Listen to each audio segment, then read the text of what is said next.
pakinggan lang natin itong isang video na kung saan ang General Manager ng PCSO ay sinasagot niya yung mga tanong, mga kaibigan, na mga controversial.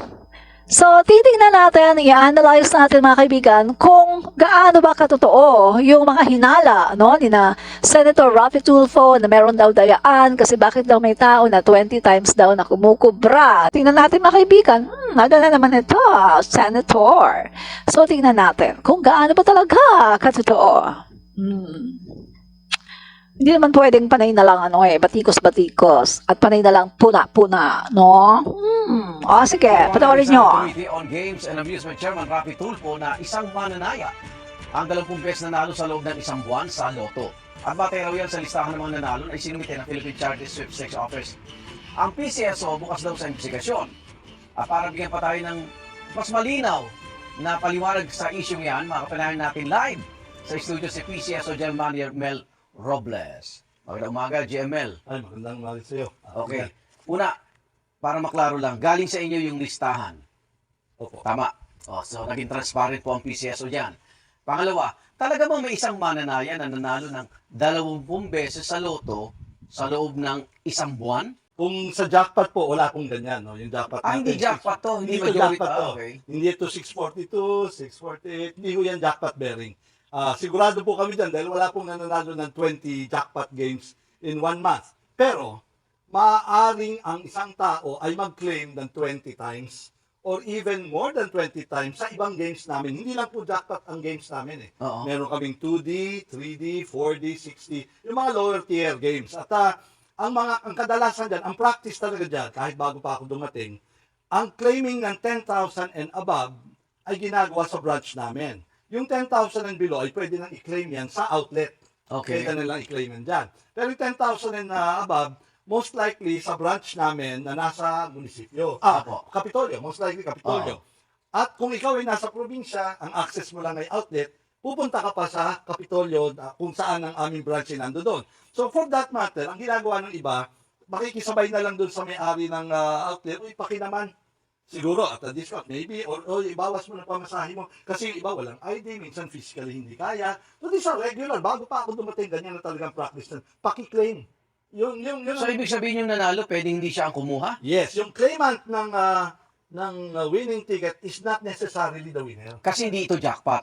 Hindi jackpot. Yung jackpot, personally ka pupunta Oo, sa ito, mga ibang games ninyo. lower tier ang tawag namin dyan, mga mas mabababa yan. So, posible nga na 20 beses nanalo itong Nag-claim. Let's clarify that. Okay. Posibleng 20 times siya nag-claim or even more. na hindi siya ang nanalo. Not necessarily, kasi parang pay to cash na check yan eh. Oo. Pag hawak mo, yun yan eh. Di ba? Itong taong ito, utusan lang ng mga nanalo. Or pinaki nga, na pwede nga, O siya rin ang nanalo. pwede rin siya rin ang nanalo, pero hindi conclusive yun na siya ang nanalo. Lalo na kung jackpot, hindi imposible. Hindi, kasi talaga yun. kung siya ay regular na pumupunta sa PCSO dahil claimants o nanalo, siya na rin yung laging uutusan pumunta. Hindi lang yun. Pwede Kasi, ba yun? pwede ko yun. Saka yung may-ari nga ng lot out, regular na kumukuha ng papel yun eh. Okay. Sa branch namin. So, very natural na kung sino man yun, makikisabay ka na kasi for so many reasons. Siyempre, pag narinig ng publiko yan, ang isang problema po natin ngayon ay yung tiwala ngayon sa sistema ng PCSO.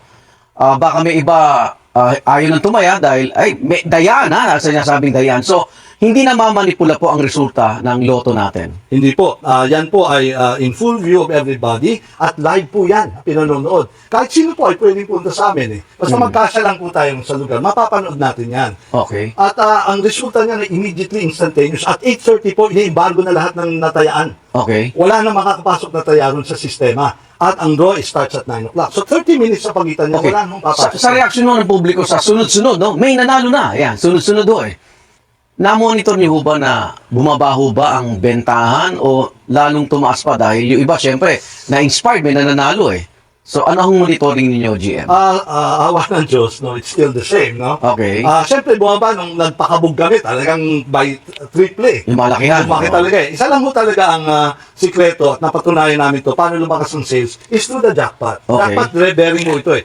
Mas malaki ang jackpot, mas marami talagang tataya. Wala nang ibang formula. Jackpot bearing Kinwestiyon din po ni Senator Tulfo kung bakit lagi may nananalo tuwing may draw, ngayong may iloto na daw. Dati-dati, inabot daw ng ilang buwan bago may nanalo, pero ngayon daw parang regular na dahil sa iloto. Na-monitor niyo rin po ba yun? Actually, para i-compare mo na mas madalas, meron kang pinagbabasihan dapat eh. Oo. As dati, kung dati 3 isang buwan, ngayon 10 isang buwan. Yun mo hinahanap namin dahil hindi mo namin makita yung disparity na, dramatic disparity. Parang pareho pa rin ho eh. Pareho lang. Pareho lang, from year to year, titignan mo yan, year to year, month to month eh. Pag sinabi mong mas matangkad ka ngayon, there's always a reference point eh. Wala ho tayong sinasabi kung bakit mas madalas. Eh kung pakita namin yung datos, eh hindi rin, ganun pa rin ho eh. May binabanggit po si Senator Lotto yung code na kayo Yung root access. o root access. Kayo lang daw ba tsaka ng assistant nyo ang may hawak mo? Hindi, root access yan. For administrative purposes yan, nakikita ko yan. Oo. Wala akong kakayahang mag-edit yan. At tinitingnan lang po dyan yung sales ng bawat branch. Ay paliwanag nyo kasi sinasabi niya pwedeng imanipula ang root code dahil ikaw lang daw at dapat daw ibigay dun sa chairman. Hindi raw kayo magkasundo ng chairman, Hindi po, GM. ako po ang management. Sa contract po niyan, hindi po ako may gawa niyan. Okay. Sa contract ng Philippine Lottery System, nasa GM po yan eh. Hindi po ako may gawa Hindi niyan. ikaw. Inabutan ko po yan. Pero that is for the purposes of administrative. Imposible nyo kung baguhin yan dahil published agad eh. Immediately ho eh. Imposibleng ang root code, ang Root source, access, root access ang source din ng kunyari sinasabing dayan, hindi Hindi ganoon. po. At ito nga ang nakakalungkot dyan. Inimbita po natin lahat ng senador na pumunta, dali ng expert nila at tignan. Ang tagal na po nun. May pumunta ba? Wala po. Wala pa akong nagpapaunlak. Okay, eto, tingnan nyo. Dapat daw hubang alisin muna daw ang iloto. I think we should go progressive kasi nung nakita niyo po nung nagkaroon ng COVID, no? Napagalitan pa nga PCSO ng mga taga-house. Bakit wala kayong option? Wala kayong hindi man lang kayo magkaroon ng option kasi matitigil ang charity niyo pag wala kayo. And this is one of the contingencies. At actually, maliit pa nga ako dahil hindi pa naman namin pinopromote ng gusto ang iloto. Pero at least kung meron mangyaring ganyan, similar, meron tayong option. Okay. The world is going digital eh. So kita nyo, napakarami yan. Hindi na kailangan makipakipa. Oo. Siya na mismo ang alalaman natin. GM, ano mga hakbangin natin para may trust issue dito kahit paano, no? Para hindi ika nga sabihin na nadadaya yan at namamanipula yung Well, resulta. number one, I'm really making myself visible. Binibigyan ko talaga ng time, ipaliwanag sa tao. At ang challenge namin na pumunta kayo, bring your experts and bring the data. Kung i-confront nyo naman kami, please bring the data. At kung galing naman po sa amin, pwede nyo po kami tawagin para ipaliwanag namin yung data. Wala na pong mas authoritative sa data, kundi yung pong author. Kaya po, author yan eh. Authority siya sa kanyang ginawa. Kami po ay only a phone call away. We are always willing. Ang mananaya po ng PCSO ay sa kabutihang palad po, they continue to patronize kasi kami nananalo. Opo. Mas mahirap lang pag walang nananalo. Okay. May invitation ka ba kay Senator Raffy Tulfo na pumunta personal sa PCS at makita yung sistema? Meron po. Standing pa po yun. Okay. Hindi lang po siya, pati po lahat ng members ng committee at iba pa pong senador. Okay. Mensahe sa mga mananaya po. At doon sa mga galit na hindi nananalo. Well, kami po ay nandito para sa kawang gawa. Sa bawat taya, may kawang gawa. Tandaan po natin yun. Yun po ang aming ginagamit na slogan. At tandaan nyo rin po na kahit po kayo basher, tutulungan din po namin kayo. Ako maraming salamat sa inyong panahon. Nagpapaliwanag Ito po, talagang si PCS, Raffy General Tulfo, Manager, Robert panira Sierra. na naman. Kita nyo mga guys napakaliwanag ng explanations ni General Manager ng PCSO, si Mel Robles.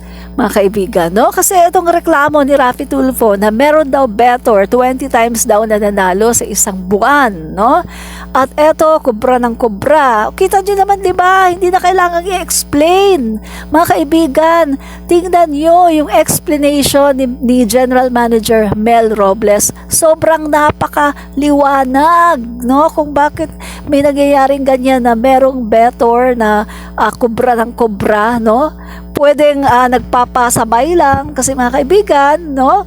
Alam naman natin na may kumukuha, no? May kumukuha ng mga papel, no, na yung mga outlet ng PCSO at kapag may mga nanalo, yung iba diyan nagpapasabay na rin. Kumbaga mga kaibigan, ayaw na nilang pumunta doon yung mga nananalo, so pinapasabay na lang at yung iisang tao na pinagkakatiwalaan doon na siguro isa doon sa worker ng isang outlet na yun na rin siya ang talagang pumupunta doon at nagkukubra. Siguro binibigyan lang din siya ng ng balato. Oh, eto 500 pesos para sa pagkubra mo ng panalo ko, no? Pwede yun mga kaibigan kasi etong mga nananalo na to, hindi naman pala siya jackpot. Akala ko pa naman jackpot tapos 20 times na nanalo. Hello, Rafi Tulfo!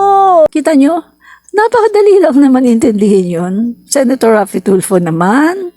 Bago ka naman magsalita ng kung ano-anong negativity tungkol sa PCSO, magkano ka muna, tignan mo muna kung yung issue ba ay talagang karapat-dapat na imbestigahan.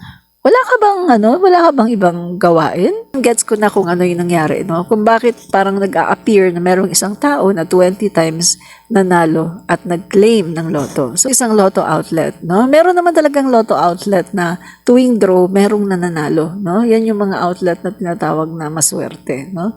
So, mga kaibigan, pumupunta dyan yung mga tao na nananalo at nag-claim. And then, ang ginagawa ng mga tao na ito, na yung mga nanalo, I believe hindi lang naman iisang nananalo dyan tuwing draw no? Kasi hindi naman yan major na prize, di ba? So, ang gagawin, na lang sila, parang makikisabay, no? At sasabihan na lang pakisabay naman. Tapos kung talagang meron ng tao doon sa loto outlet na yun, na talagang parang yun na yung nagiging trabaho niya, na alam niyo yun, parang umaasta na fixer, di ba? Ganyan. Pero hindi fixer yung tawag doon, syempre, no? Siya lang yung taga-claim.